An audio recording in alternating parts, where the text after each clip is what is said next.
News of the day. Mr. Zimmerman, have you made a decision as to whether or not you want to testify in this case? With values that never die. There are certainly a lot of controversies or scandals brewing right now when it comes to the Obama administration. This is American Heartland with Dr. Grace. Dealing with the federal government is not always high-tech, and it's not always user-friendly. The stories that matter. This is a massive escalation in the tension here in Egypt. The issues that count. I don't know why the media tries to make this into a sensation.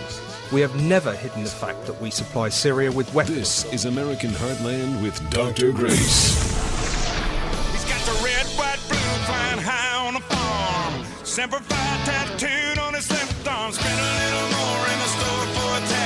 Welcome to American Heartland with Dr. Grace. I am the editor of Politics and Culture at WorldTribune.com, and I uphold values that will never die. Thank you all so much for the tremendous outpouring of support that we are receiving for this show. We are growing by leaps and bounds, and there's a very simple reason for that. The values that we champion on this show are the values that many in America hold dear, and yet there are few outlets for those values. There are few champions of those values. Many of you have been made to feel that the traditional values that you uphold in your personal lives are out of date, that they're primitive. And that is why shows like this, which tell you, no, those values are the right values, they're the true values, they're the good values, they're the best values, are taking off. Because there aren't enough outlets out there reinforcing what we all know to be the truth. But I think things will change. Listen, this week, we have seen the president completely unmasked. There's no doubt about it, in 2008 was an absolutely brilliant campaigner. And he managed to fool many, many people that he could bring about dramatic change, that he could be effective at bringing about dramatic change, that he could change the culture of D.C., that he could change this nation, that he could help the poor, that he could help the working class, that he could help the middle class, that he would bring about a post-partisan nation, a post-racial nation. You remember all of those promises that he made. Now, many of us were onto him from the very start, noticing that his policy proposals didn't match his rhetoric. His policy proposals were doomed to fail because they're based on big government socialistic ideas that have been tried and have failed everywhere. Many of us knew early on. But he still managed to keep the magical aura alive, even throughout that first term. How did he do it? Mostly because he was able to convince the public that a lot of his policies were based on cleaning up the mess that George Bush had made. And here he was, a champion of the people, trying to undo what the quote-unquote evil Republicans and corporate America had done to the middle class and the working class, driving us into one of the worst economic downturns in American history. So he was able to spin that for quite a long time. But by the time his second term came around, the bloom began to go off the rose. And there's no clearer, starker illustration of that than this Obamacare rollout that has been nothing short of a catastrophe. When the president began this second term, he has been besieged by a series of scandals. All of these have assaulted his credibility. But in all of these, he's tried to set up scapegoats or smokescreens. But with Obamacare, he can't do that. This is his. This isn't George Bush's. This isn't the Republicans. This doesn't belong to anybody, and there's nobody he can throw out there to deflect the tremendous and powerful image that is being conveyed that this is a disaster and he is responsible for it And essentially, you now have the sniff of failure surrounding this man, the sniff of sheer incompetence. And you know that that perception is growing not just by his declining poll numbers, but also by the ridicule being heaped upon him now by late-night comedians. And here is a sample of that. Roll it, Brittany. Here's a very disturbing story. You may have heard about this. 25-year-old man in New York arrested for trying to join Al-Qaeda. Well, here's the amazing part. He said it was still easier to join Al-Qaeda using their website than it was to sign up for Obamacare. He just right, and he was in like 2 minutes. He's in it. Well, President Obama said yesterday, when it comes to all the problems of the Obamacare website, he said, no one is madder than me. So apparently he hasn't met any of these Republicans, I guess. And of course, today, boy, it is hard, because today there were more problems with the website. It seems when you type in your age, it's confusing, because it's not clear if they want the age you are right now or the age you'll be when you finally log in. So there's a period there. One night, my friends and I, we were sitting around a table and we were trying to figure out whether another mutual friend was telling the truth. And we had a fellow there at the table who comes from Morocco, and he said, ladies, you've been talking about this for such a long time. Just follow the lie home. And I love that expression. It comes from Morocco. What it basically means is just wait and see. And with Obamacare, we are now following the lies home because the president's rhetoric cannot get him out of this mess. They're trying to convince us that the website failed initially because of the high volume. Well, we have already unmasked that lie by saying they should have expected that high volume. That was the whole premise of Obamacare, was to get lots of people insured that weren't insured. Then they tried to say, well, you know what? You have to start to separate the failure of the website from the failure of the program itself. If it's that the program and the website are two different things. So we're going to start to follow that lie home. Are they really two different things, or are they really the same thing? Is the failure of the website a portent of things to come? It sure looks that way, because as the website fails, it means you're not going to have enough people enrolling, and you need their funds in order to keep the whole premise of Obamacare afloat.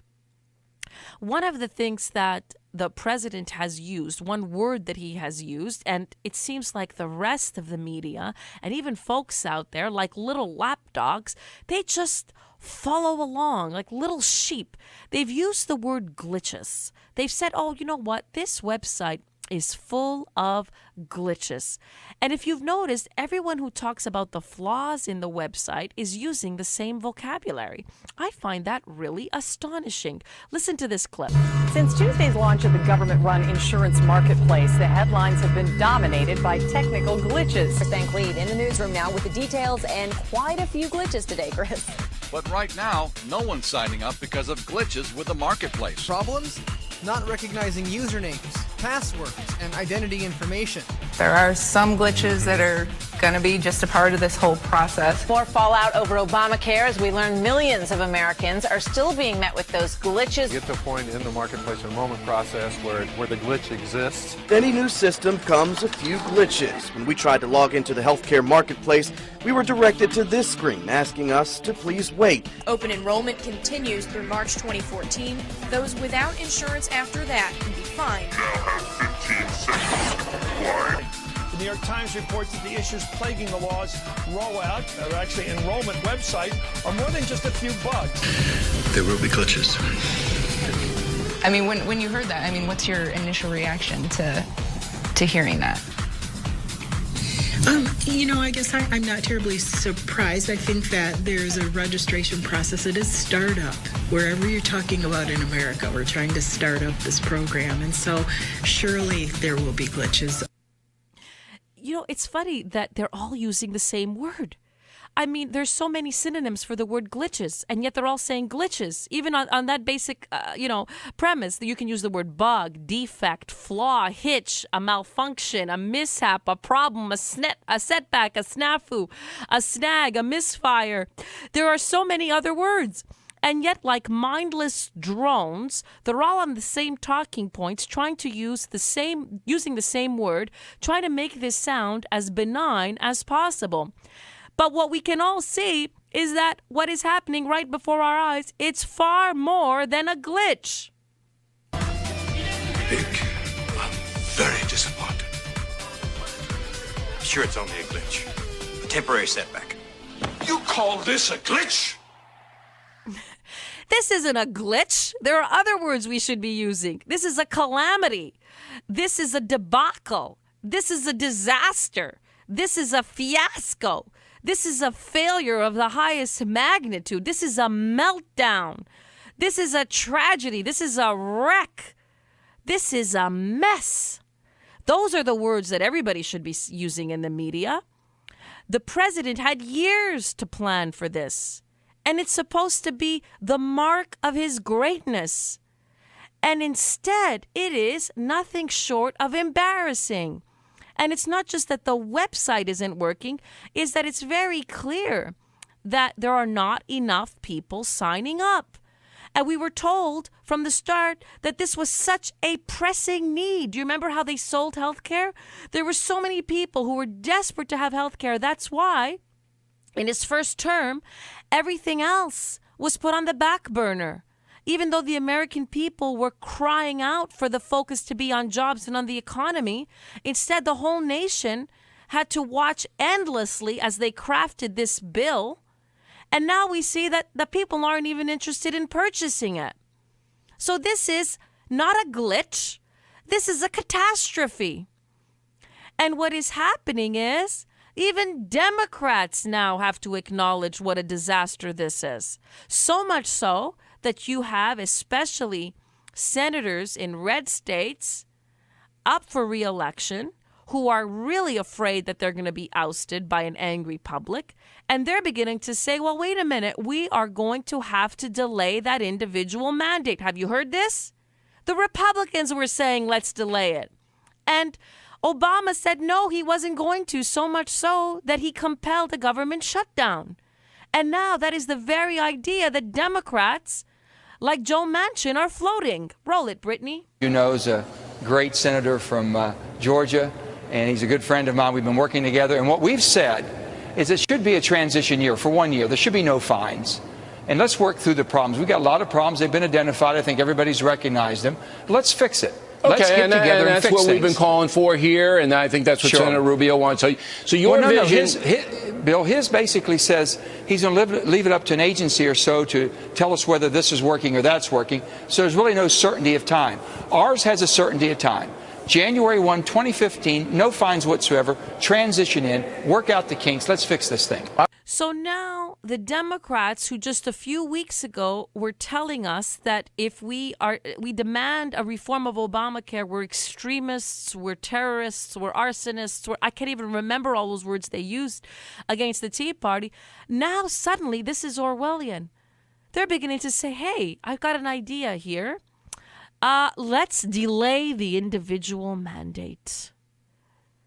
And we now have what appears to be bipartisanship emerging. Both Republicans and Democrats in the Senate are piling on saying, yes, what an idea. Let's start to do it, because this is clearly not just a glitch. It is one colossal mess.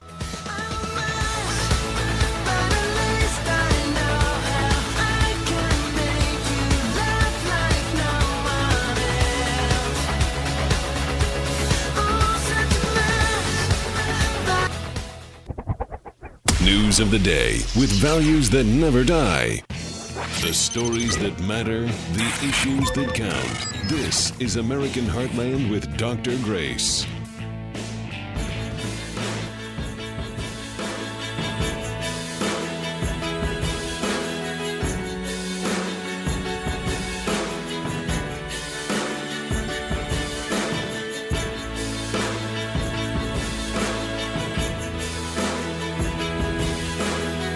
Welcome back to American Heartland with Dr. Grace. I am the editor of Politics and Culture at worldtribune.com. And now we turn to a story that I have been pushing for several months. And I was delighted this week to see that it made headlines once again. It was at the front page of the Washington Times. It was also linked on the Drudge Report.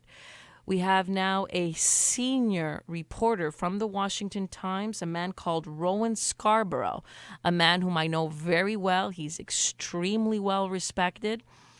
And he wrote a piece on the SEAL Team 6 crash. It's called Families Suspect That SEAL Team 6 Crash Was an Inside Job on the Worst Day in Afghanistan. Many of you know that I have written on this, that I'm in close contact with the family members, especially Karen Vaughn, whose son Aaron Vaughn died on that fateful day in August of 2011. I wrote a piece in World Tribune called What Happened to SEAL Team 6, the most serious scandal of all. That was in May.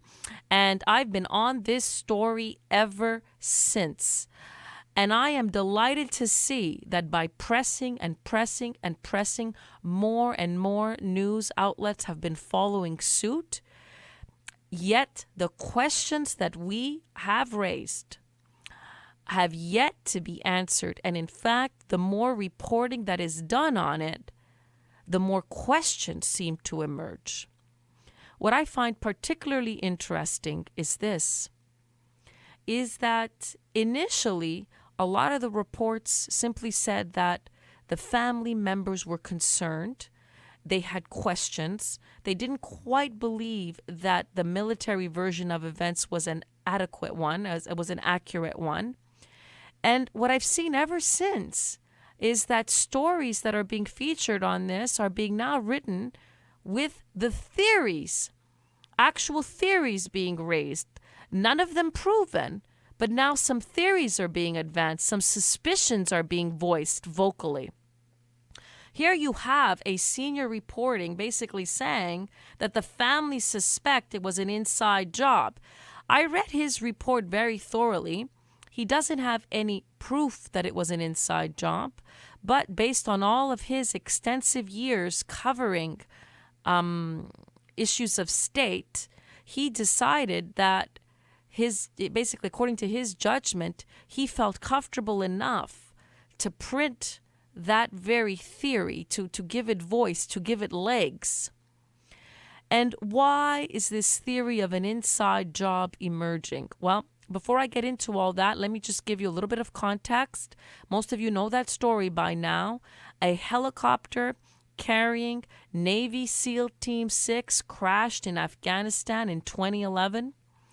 And there was a belief among the family members that that was an ill-fated mission, that there was a target on the back of that Navy SEAL Team 6 because they had been involved in the raid months before to kill Osama bin Laden. And Joe Biden, in a dinner in Washington, D.C., had outed, he had stated the name Navy SEAL Team 6, given them credit for the killing of Osama bin Laden. So what happened? A plane goes down in August. It has the largest number of fatalities in the entire history of the war on terror. It is one of the darkest days in American history. And following that, many of the family members, they're just so grief-stricken, they can't think straight. But when they get the official report, which was produced by General Colt, a lot of alarm bells started to ring. And they banded together and they basically got the media to begin to pay attention.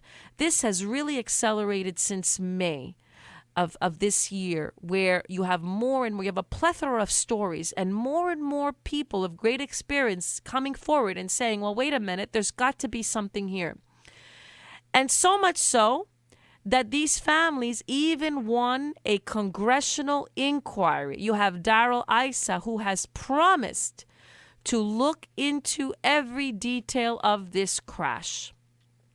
Well, what's interesting now is that with the piece that came out from the Washington Times, There is more and more speculation that this mission was so ill-fated, it was so poorly planned, there were so many errors in it, there's so many problems in it, that there's got to be only two possible explanations. Number one, this is one of the greatest acts of incompetence possibly in the history of the American military. And if that's the case, we need to have heads to roll big time. And we need to have President Barack Obama held accountable big time because he is the commander-in-chief.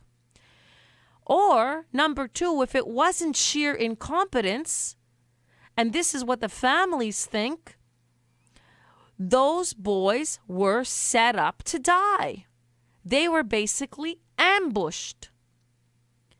The theory is that somebody within the highest echelons of power, within the joint command of Americans and Afghans, knew that you had a contingent of our elite troops being placed on one helicopter, and they told the Taliban where the helicopter would be, and the Taliban, using a rocket-propelled grenade, struck, and from their point of view, hit the gold mine, and they basically got vengeance for the killing of Osama bin Laden that had occurred months before.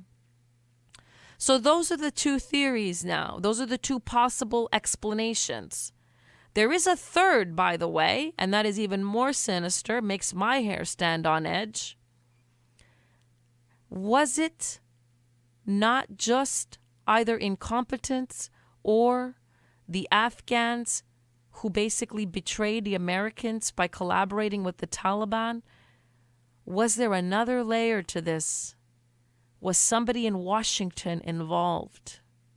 Is that possible? And what would the reasons for that be? We've got to ask those questions. Either way, this story should be leading the news every single night. And I ask all of you to help to keep it alive, because something doesn't smell right here. If you read the report that Rowan Scarborough put together, you will see. It appears that this mission was put together within 50 minutes. Within 50 minutes, our elite forces, they are deemed amongst our most precious resource. They were hastily cobbled together in a helicopter, a Chinook, that was not meant to undertake the mission that they were going to undertake. They were basically pursuing a high-level target, and it looked like he had escaped, and there were Rangers in that area, and they called for reinforcements. And so within 50 minutes, our elite force, all of them, were put on an old-fashioned helicopter not equipped for the mission at hand. And as it arrived at the spot where they were going to assist Rangers who were on a raid, the plane stood hovering and hovering and hovering, and it was an easy target. It was an easy target. There's no doubt about it. Anybody who looks at this says the equipment for the mission was flawed. That's not the kind of plane that should have been used for that. That's not even the kind of forces that should have been put on that plane, nor should they have all been put on the same plane at the same time, nor should a mission like this have been put together in 50 minutes. So we need to know who along the chain of command made those decisions. Is this truly accurate, that there was not much foresight, that it was a 50-minute, a very hastily planned operation? How much knowledge did the Afghans have of this? Have all the possible links between the Afghans who knew of the mission and where the Navy SEAL Team 6 was going to arrive, have all those links their links to the Taliban been properly explored? In other words, we're only still beginning to scratch the surface of the questions that the family members need an answer to. So, we know for sure that those men should not have been boarded on one helicopter. It should not have been done so hastily.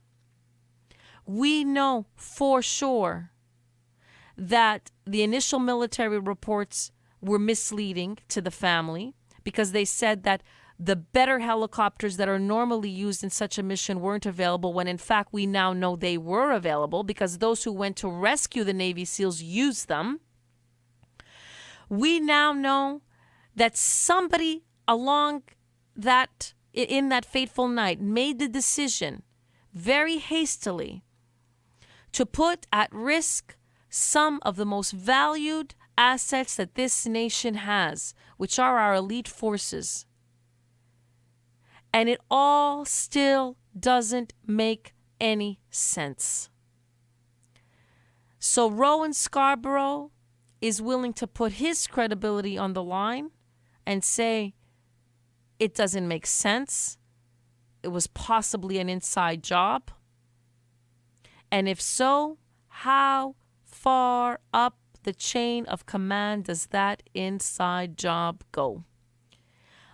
I am convinced that this scandal is the worst scandal of the Obama administration.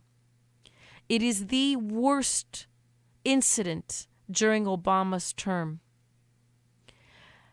It is worse than 9/11. It is worse than 9/11 because in 9/11 the victims were simply doing their jobs that day. They were hapless. It was clear that nobody could foresee that kind of an attack. But in this case, our elite forces were sent possibly into an ambush by the people that they trust the most to guide them, to lead them, to craft the mission, and to protect them. There is great evil in this story. There is great treachery. There is great incompetence.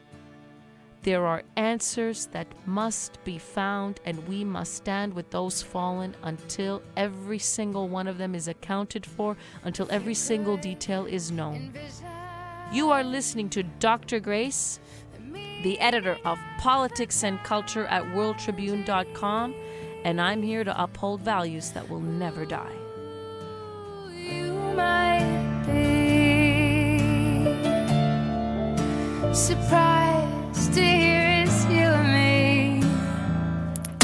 This is American Heartland with Dr. Grace.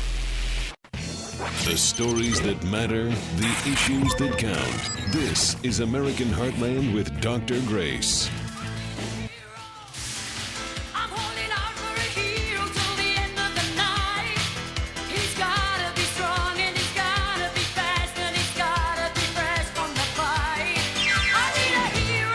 Welcome back to American Heartland. This is Dr. Grace, the editor of Politics and Culture at worldtribune.com. And you know, the news out there isn't all bad. This week, I went to see an incredible movie, and spoiler alert, I'm going to talk about it in detail. So if you want to see it, please be advised that I'm going to talk about every single aspect of it. It is Captain Phillips. And this is a story of American heroism. There is some controversy associated with Captain Phillips's version of events, but overall, this is a story of heroism. You know, it seems that in this country, there's always a black cloud over every magnificent story. Well, look, with Captain Phillips, what happened? He was seized by Somalis in 2009 by Somali pirates. He was the captain of a cargo ship that was going to bring some supplies, including aid for to Mombasa. He was flying. He was going to sail around the Horn of Africa, and his ship was seized by a group of 4 Somali pirates. He was eventually held captive by them, and by many of his efforts, he basically helped his crew to survive that ordeal. And what you see in the movie is that the American Navy truly is outstanding. So this is a movie that brings to life true events. Captain Phillips survived this ordeal as a hostage, and he was eventually rescued by the American Navy, and especially by Navy SEAL Team 6. The movie is absolutely extraordinary because it shows you a couple of things. The director was very meticulous in his presentation of the events. It's almost like watching it unfold right before your eyes. There's an understated element to the directing and to the acting. The first scenes are absolutely instructive. They're really brilliant because they show you how an unarmed ship can be rendered, it can be terrified by a group of 4 primitive Somalis who are obviously part of some kind of war gangs in their own country. They're primitive, they're wearing rags, they're carrying a couple of machine guns, and these individuals in a boat that pales in size, in grandeur, in speed to the Alabama Maersk, the one where the Americans are. They are few and they are in rags and they are poorly equipped, and because they carry weapons, they are able to terrify the magnificent Maersk, Alabama, the boat, the members of the boat, the crew of Americans who are so skilled, who seem so civilized, who are so educated, so in many ways refined, so capable, so competent. What you see in those opening scenes, if ever I've seen an argument in defense of armaments, this is it. I mean, one of the major questions that is asked is, why on earth was nobody on that ship carrying weapons? If they had weapons, they would have very easily fired at the approaching Somalis, and there would be no danger to them. What you see is that 4 individuals with half the strength and power and ability of all those on that ship were able to terrorize 20 crew members because they had weapons and the crew members did not. So it's a brilliant portrait of it. And then you see that all of the defense mechanisms that were in place to prevent piracy, how they all fail. And before you know it, you have 4 barbarian pirates on an American cargo ship. And now the crew is at their mercy. Well, Captain Phillips, it appears, in that movie, he helped gear his crew to safety. The crew contests that version of events, which we'll get to in a minute. But when all is said and done, one of the pirates are captured, and then in an exchange, in what appears to be an exchange, Captain Phillips is put on a smaller vessel with the pirates in exchange for one of their own. So he is then held captive while the rest of the crew is saved. And here comes the second wave in the movie, the second magnificent part of the movie. This is the part that is really well worth watching because this is the part that is not strewn in any kind of controversy. This is where you see the heroism. The American Navy is called to rescue Captain Phillips. The full power, magnificence, and glory of the American Navy comes. And you see the tremendous armaments that the United States has. Light weapons, heavy weaponry. But you also see the skill in manpower.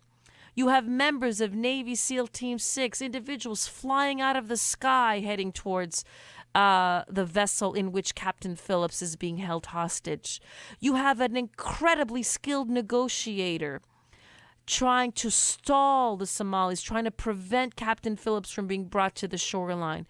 You have snipers in positions, meticulously, patiently awaiting the moment because they have to kill all 3 of the pirates at once. Otherwise, Captain Phillips will be perhaps killed in a firefight. You see the commander of the USS Bainbridge, the commander of the mission, of the naval part of the mission, who skillfully exercises his craft.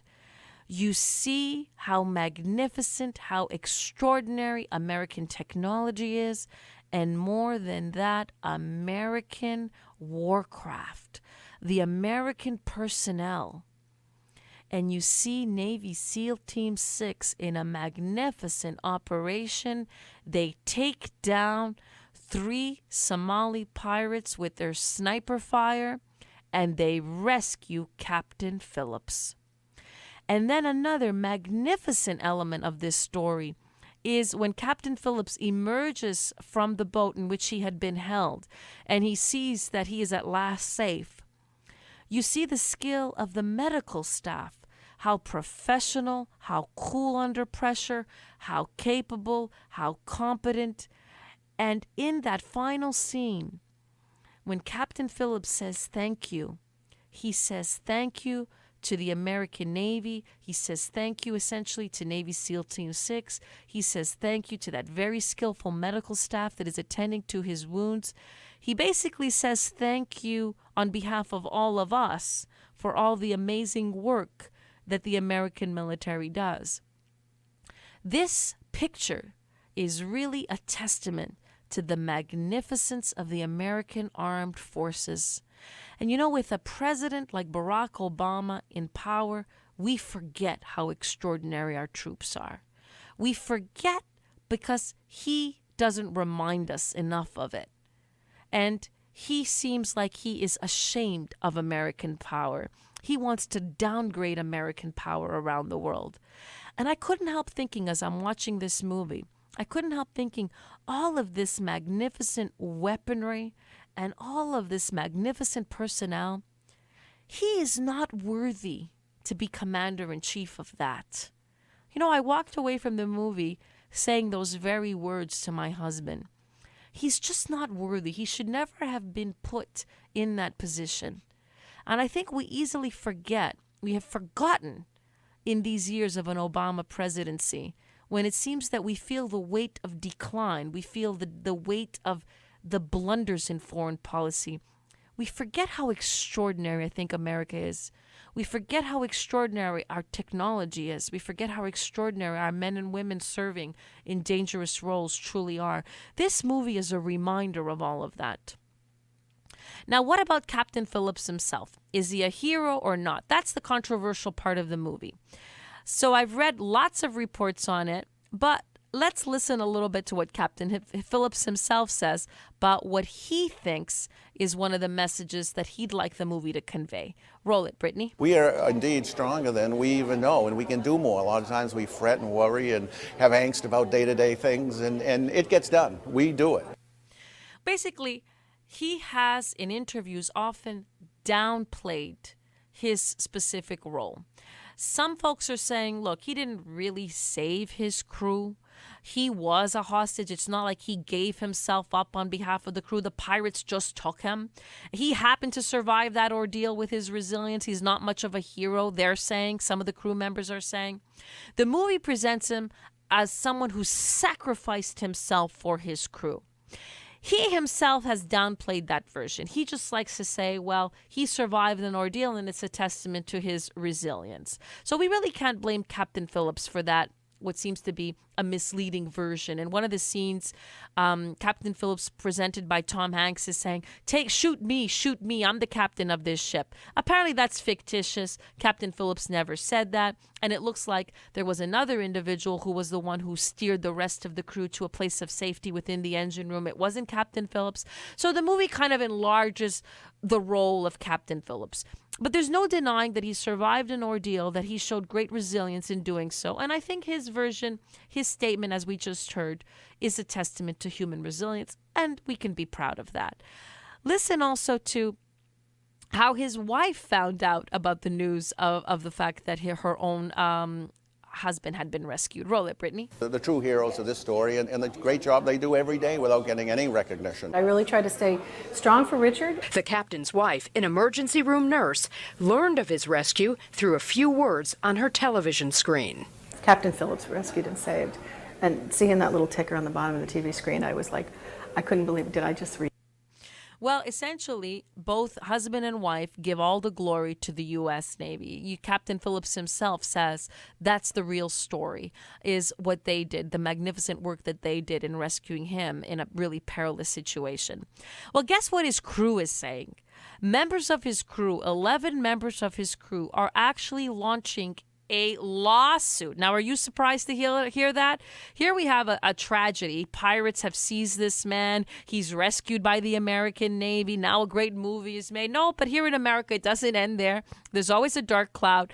These crew members are saying that Captain Phillips, not only was he not this great hero that the movie presents, but in fact, they're blaming him for what happened. Because they're saying that, according to the guidelines that were issued to him in several emails warning of piracy, he should have been sailing that ship at least 600 miles from the Somali coast. And instead, he kept that ship about 240 miles from the coast. So they're saying that he was reckless. And they're asking for millions of dollars in damages based on the ordeal that they endured. That's the postscripts to what is nonetheless a heroic story. The heroes, for good or ill, Captain Phillips did survive a harrowing ordeal.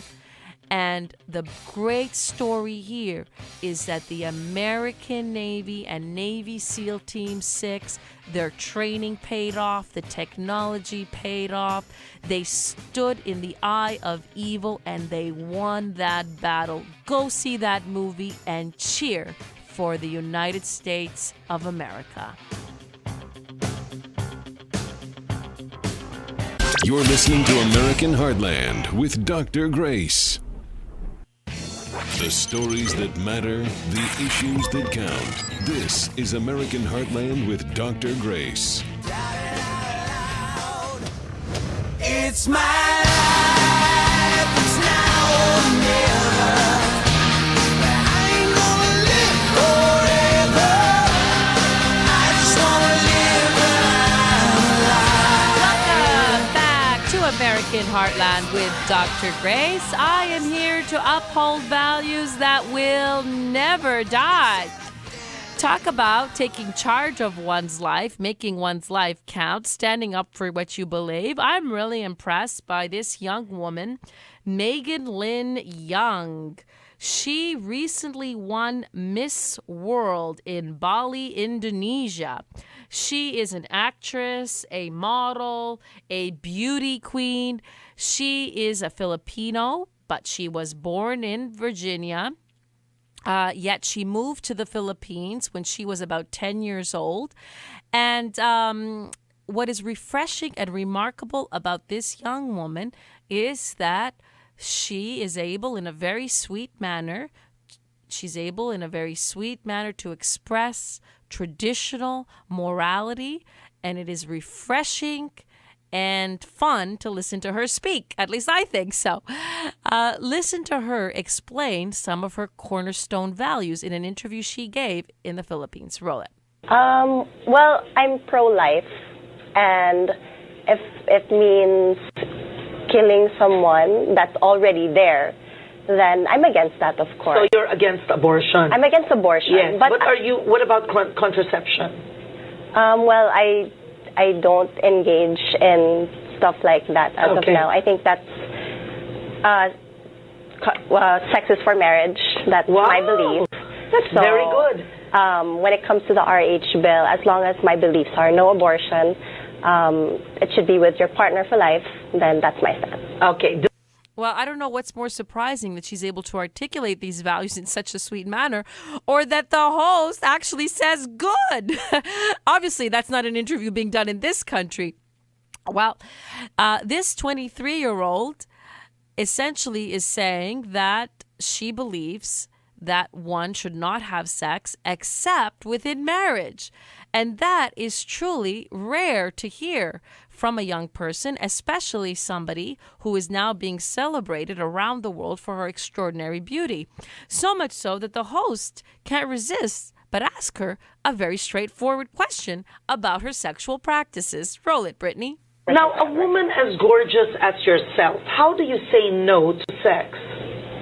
You just say no. That's it. I mean, if they try to push you, then you step away, because you know that that person doesn't value you, doesn't value the relationship as much. And if the guy is willing to sacrifice that, then that means a lot. And that's another word that we don't hear very much, the word sacrifice. So she's basically saying that, according to her belief system, to abstain from sexual activity before marriage is her way, essentially, of testing the man that she's dating. And if he's willing to, quote unquote, sacrifice those urges that he may have for the greater good of the relationship and wait for marriage, then that's a test. Once he passes it, well, she's even more convinced that he values the relationship. I haven't heard an interview like that in a long, long time. And think of the difference. We have been talking about Miley Cyrus over the course of the last month or so, all her bizarre behavior, the video that she made, or her song We Can't Stop, then her Video Music Awards performance, in which she basically behaved in a lewd manner with a married man on stage. Roughly, these two women are the same age, and one is saying, we should do whatever we want with our body. Let's infest it with drugs. Let's be promiscuous. Let's violate all the norms of marriage, even if it's somebody else's man on stage in front of an American audience. It doesn't matter. There are no limits to what we should do sexually. This is essentially the value system that Miley Cyrus puts forward. And what a contrast. This woman, Megan Lynn Young, celebrated worldwide for her beauty, is actually using the word sacrifice. No, we should sacrifice, restrain ourselves for a greater good, for a greater beauty in marriage, enjoying sexuality in its proper sphere. And she's also openly saying that she's pro-life, openly saying, as part of that interview that we didn't air, but she also talks about how she really doesn't like divorce, that she's experienced it herself and obviously doesn't want to replicate that in her own personal life. So you have a young woman touting traditional values in a very sweet, unarming manner. I think she is setting a brilliant, beautiful example. I also think that had this young woman been raised in the United States, she may not have turned out this way. That's a very sad conclusion that I have to draw. She was born in Virginia and she left at the age of 10. And when I read her bio, one of the first things I thought is, had you remained in America, you probably would have been imitating Miley Cyrus by now. And I say this because I have a dear friend who has a teenage daughter, and he married a woman from South Korea. And he has told my husband and I, he said, we decided to send our daughter very often to South Korea. We didn't want her to be a victim of American culture. We didn't believe that if we just kept her here, she would really understand traditional values, that she would be able to uphold them in her personal life. That's a very sad commentary. I mean, this is a man that has been in this country for generations. And yet he fears that the culture that is here is so corrosive to his daughter that he and his wife decided to send her abroad so she could see an alternative. And this young woman, Megan Lynn Young, shows that alternative. And it's a voice that is often not heard in our media. It's not celebrated. It's not championed. And you know, one of the reasons why we are losing this culture war, I've come to a stark conclusion. We're losing this culture war because too many conservatives are not embracing the language of Christ. Too many Republicans who say that they are Christians are not embracing biblical language. Too many pundits who say they want to uphold traditional morality do not embrace biblical language. Think about how we argue in defense of values that we cherish. For example, when we want to encourage the virtue of not having sex before marriage, what do we say in this country? Often you hear people saying, well, we should promote abstinence. Now I ask you, is anybody inspired or moved by this word abstinence? This is basically a secular word. It's not really a Christian word. It's not a beautiful word. It's not an inspiring word. It's not an idealistic word. Abstinence, it's basically the not doing of something. We can't convince our young people simply by a word like you should abstain. That's a nothingness. That's an empty word. It's a utilitarian, boring, flat word. It doesn't work. Why are we ashamed of Christian language? Instead, we should be celebrating and encouraging the glories of chastity. To be chaste, to be pure, to be innocent in mind and body and soul. To be pure, that's a word that we used to use. To be chaste, those are the words that have been used. They're used in scripture, they're used in literature, they have been used for centuries. And they are used in other cultures. We here in America are the only morons who think we're going to convince our youth to abstain from sexual activity when they're being bombarded night and day to do so with a dull, boring, flat word like abstinence. It's not going to work. It's never going to work. What we need to do is we need to embrace biblical language. Why are we ashamed of it? We're falling into the secular liberal trap. We start to talk like them. We start to think like them. And remember that liberals know this because words are a conduit to thought. You change the word and you change the thought. I don't want my son and daughter to celebrate the value of abstinence. I want my son and daughter to know the glories of chastity. Those are two different things. And you know, when we talk about the defense of marriage, think about the utilitarian language that conservatives use. They say, we've got to defend this institution that has been around for 2,000 years. Oh my God, I'm asleep just saying it. Nobody walks down the aisle saying, here I am. I'm going to now go defend this institution that has been around for 2,000 years.